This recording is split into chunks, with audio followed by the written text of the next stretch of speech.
शिंगणापूर चौफुलीवर दिनांक 18 फेब्रुवारीला झालेल्या भीषण अपघातामुळे शिंगणापूर चौफुलीवरील प्रवाशांच्या सुरक्षेचा प्रश्न पुन्हा एकदा ऐरणीवर आलेला आहे। शिंगणापूर येथे सामाजिक कार्यकर्ते श्री सूर्यपाल चव्हाण म्हणाले की एवढे अपघात होऊन सुद्धा सार्वजनिक बांधकाम विभागाने काहीही उपाययोजना केल्या नाहीत। सार्वजनिक बांधकाम विभागाचे अधिकारी कुंभकर्णाच्या झोपेत असल्याचा त्यांनी आरोप केला। शिंगणापूर गावकऱ्यांनी 15 दिवसात शिंगणापूर चौफुलीवरील अतिक्रमण न हटविल्यास रास्ता रोको आंदोलन करण्याचा इशारा प्रशासनाला दिला आहे। त्यामध्ये 4 तरुणांचा जागेवरच मृत्यू झाला आणि 10 जण हे गंभीर अवस्थेत अमरावतीला हलवण्यात आले। या ठिकाणी आतापर्यंत अनेक असे अपघात झालेले आहेत। मागे ते एक एसटीचा अपघात झाला, त्याच्यामध्ये 5 जणांचे बळी गेले होते।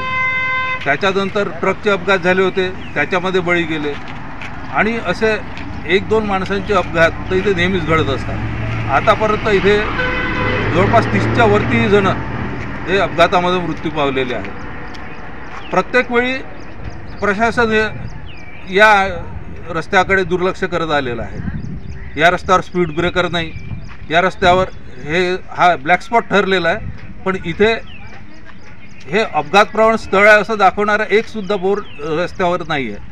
चारी बाजूला रस्त्यावरचे म्हणजे अमरावती यवतमाळ रोडवर जे गतिरोधक होते ते आता सपाट झालेले आहे आणि त्यामुळे ते नसल्यातच जमा आहे। औरंगाबाद नागपूर रोडवर तर गतिरोधकच नाही आहे। तिथे समजा आपण गतिरोधकाची मागणी केली तर MSRTC सांगते हा हायवे असल्यामुळे इथे आम्ही गतिरोधक देऊ शकत नाही, पण तिथे गतिरोधक नसल्यामुळे आज इथे निष्पाप जीवांचे बळी चाललेले आहेत। तर आमच्या सर्व गावकऱ्यांची ही मागणी आहे की या रस्त्यावर तातडीने गतिरोधक बसवण्यात यावे। इथे चारी बाजूला सूचना फलक लावण्यात यावे। या चौकामध्ये हे जे तुम्हाला डिवायडर दिसत आहे हे डिवायडर अत्यंत असे निरुंदी, त्यामुळे रस्ता निरुंदी बनलेला आहे। हे कोणत्या प्रकारे हे डिवायडर बनवलेलं आहे हे कोणाच्याच लक्षात येत नाही, यामुळे फायदा होण्याऐवजी उलट वाहतुकीला अडथळा होऊन अपघाताचं प्रमाण वाढलेलं आहे। हे तुम्ही पाहू शकता कसे याला हे जे पडलेलं आहे डिवायडर तुटून हे वाहन धडकल्यामुळेच पडलेले आहे। तर हे डिवायडर काढून नवीन डिवायडर बसवावे आणि ते अपघाताला कारणीभूत ठरणारे नसावे।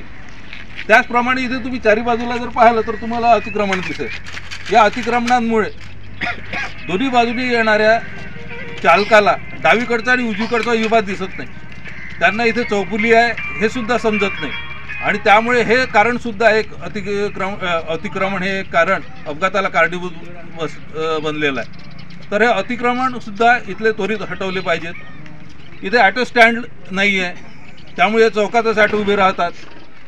ॲटो चालकांना एक पर्यायी अशी जागा देण्यात यावी जेणेकरून इथे वाहतुकीला अडथळा होणार नाही। तर अशा अनेक आमच्या सूचना आहे आणि आम्ही या सूचना मांडत आलेलो आहे, पण याच्याकडे प्रशासन काय करते, अपघात झाला की डेड बॉडीज घेऊन जाते, त्यांचं पोस्टमॉर्टम करते, त्यांचे कायदेशीर सोपस्कार पार पडते, पण नंतर अपघात घडू नये म्हणून हे प्रशासन काहीच प्रयत्न करत नाही। तर त्यामुळे या निग्लेन्सीमुळे इथे हे अपघाताचं प्रमाण भरपूर वाढलेलं आहे। तर आम्ही गावकरी अशी मागणी करत आहोत की आमच्या या मागण्या शासनाने ताबडतोब मान्य कराव्या, ताबडतोब इथे गतिरोधक बसवावे, इथे सूचना फलक बसवावे, इथले अतिक्रमण काढून टाकावेत आणि ह्या जर मागण्या मान्य झाल्या नाहीत तर आम्ही 15 दिवसानंतर इथे मागण्या मान्य होस तर बेमुदत चक्काजाम करणार आहोत। नागरिक सुरक्षा समिती सदस्य श्री सूर्यपाल चव्हाण, प्रशांत देशमुख, वीरेंद्र देशमुख, प्रफुल्ल देशमुख, ज्ञानेश्वर निंबरते, धनंजय निंबरते, संजय मते,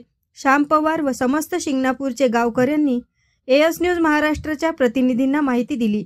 हा झालेला ॲक्सिडेंट हा काही पहिला ॲक्सिडेंट नाही आहे। इथे नेहमी महिन्यातून 2 ते 3 ॲक्सिडेंट होत राहतात। आमचं हे जे चौफुली आहे ही ॲक्सिडेंटचं ठिकाण म्हणून ओळखल्या जाते। आज अशी आमच्या या चौफुलीची ओळख झालेली आहे। कुठलेही ॲक्सिडेंट झाला तर हा शिंगणापूरच्या चौफुलीवर होतो, ह्या आमची ओळख झालेली आहे स्टँडची।